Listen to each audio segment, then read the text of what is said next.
gente, e aí? Você é mãe e precisa trabalhar, e precisa sair de casa, e precisa ter uma rotina profissional. E aí você começa a se sentir culpada, né? Oh, meu Deus, meus filhos serão traumatizados, não sou uma boa mãe, sou uma péssima mãe, fico ausente e tal. Se você tem esse tipo de pensamento, então esse vídeo é pra você. Mas antes, dá um like, se inscrevam no canal e compartilhe o vídeo para que o canal continue crescendo e que esse conteúdo possa chegar a quem realmente precisa desse tipo de conteúdo, tá bom? Então vamos lá. Para quem não me conhece, eu sou Lesiane Schmidl, eu sou advogada, sou mentora, sou coach de mulheres, faço um trabalho de digital influencer também no Instagram, tenho canal aqui do YouTube, blog, enfim, várias coisas. E sou mãe de duas pequenininhas, a Melissa e a Camila. A Camila com 8 anos de idade e a Melissa com 3. E o que eu tenho aprendido ao longo dos anos? A criança não vai morrer porque você trabalha fora, porque você precisa se ausentar, porque você tem uma vida profissional ativa. Muito pelo contrário. Na verdade, as crianças elas ficam bastante admiradas com a rotina dos pais. Minha filha tem muitas amiguinhas, ela é bastante popular, essa de 8 anos até. E eu percebo que as amiguinhas delas, a maioria tem mães que trabalham fora, nesse contexto de trabalhar fora de casa. E uma das amiguinhas dela sempre enfatiza, ai, minha mãe, ela trabalha e tal. E a gente vê que ela fala com muito orgulho, e não com tristeza, não com pesar. Então percebam que principalmente se você quer ser uma mãe que inspira, mostrar interesses próprios em outras atividades que não sejam exclusivamente a maternidade, cria também valor para essa criança. Olha que curioso isso, né? São nossos filhos e ainda assim a gente pode ter o nosso valor maior, mais crescente no ponto de vista deles. Então percebam que todo ser humano, mesmo a criança, ela precisa ver em você interesses além daquilo que você se propõe a prestar enquanto mãe, enquanto até como esposa e tal. Qualquer relacionamento é interessante que você se cuide, que você tenha os seus próprios ideais, os seus próprios interesses. E isso não necessariamente faz com que as mulheres que trabalhem fora sejam pessoas mais interessantes do que aquelas mulheres que optaram ou que precisam ficar em casa, cuidando da casa e cuidando dos filhos. Entretanto, que essas mulheres elas tenham outros interesses além da casa, além dos filhos. Então, estudar, se socializar, ter atividades sociais, atividades de atividade física ou atividades filantrópicas, né? Coisas que exercitem a autoestima dessa mulher, a autoestima, a capacidade de criação, a capacidade de realização fora daquele contexto familiar. E o filho, ele percebe isso. E como isso pode ser positivo para o filho? Justamente porque uma vez que a mulher ela se sente realizada profissionalmente, realizada intelectualmente, socialmente, isso transparece nas suas relações. E automaticamente ela passa a ser uma mulher que ela tem mais cuidado com o tempo com os filhos. Então aquele tempo com o filho tende a ser mais valorizado. É claro que isso diz muito respeito a uma conscientização. Então, quanto maior a consciência de que a qualidade do tempo é melhor do que a quantidade, melhor será o convívio, o aproveitamento do convívio com esses filhos.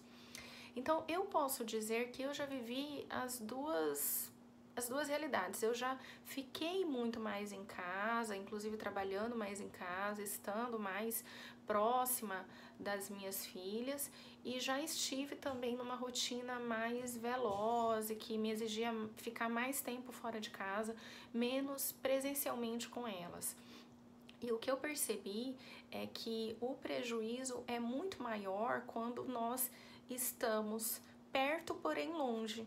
Então, aquela coisa de estar em casa, mas estar no celular, estar no computador, a criança te chamar, buscar por você e você tá aéreo, e você não ter a atenção voltada para a criança na hora que ela solicita, isso é muito mais prejudicial do que a ausência física. Então percebam que a qualidade do tempo faz muita diferença.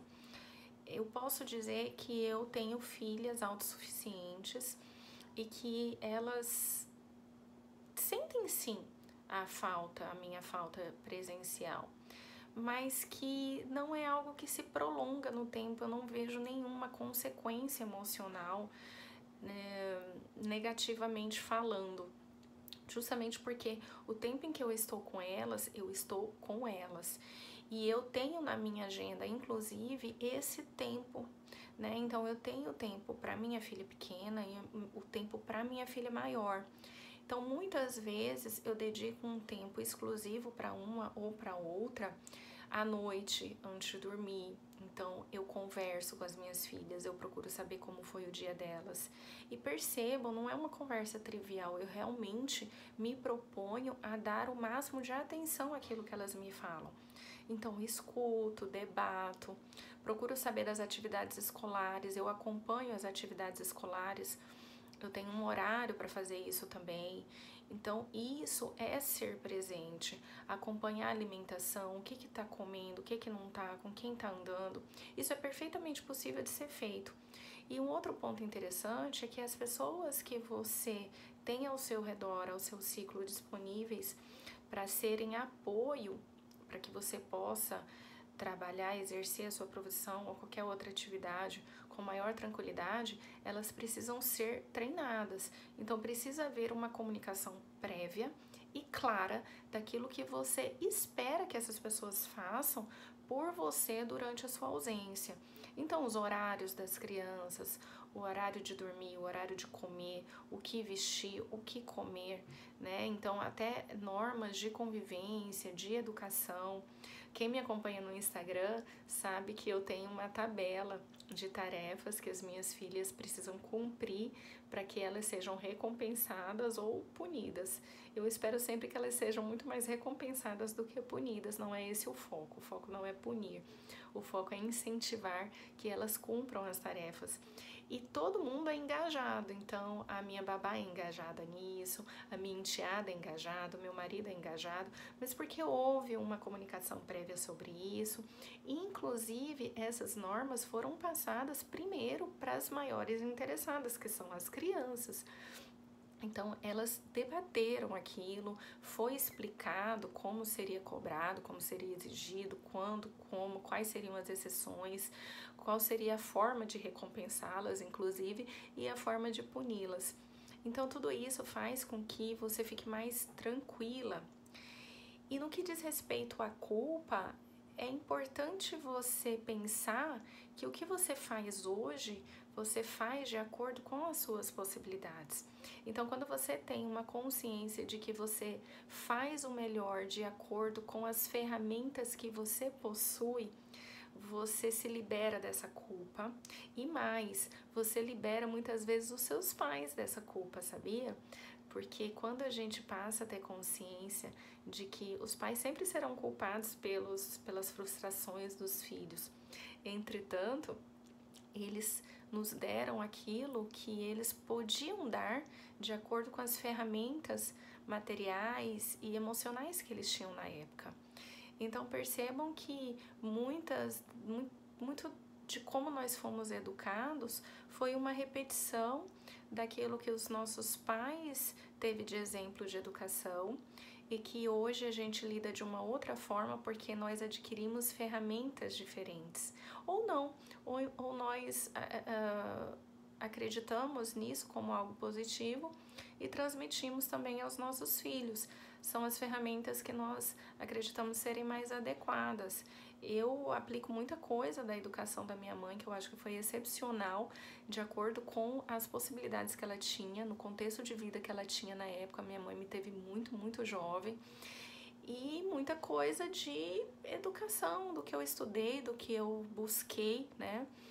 E eu não alimento culpa, não, porque eu tenho consciência de que eu faço o meu melhor e que eu quero ser exemplo para as minhas filhas de que quando a gente quer algo, a gente precisa se empenhar para isso, a gente precisa pagar o preço disso.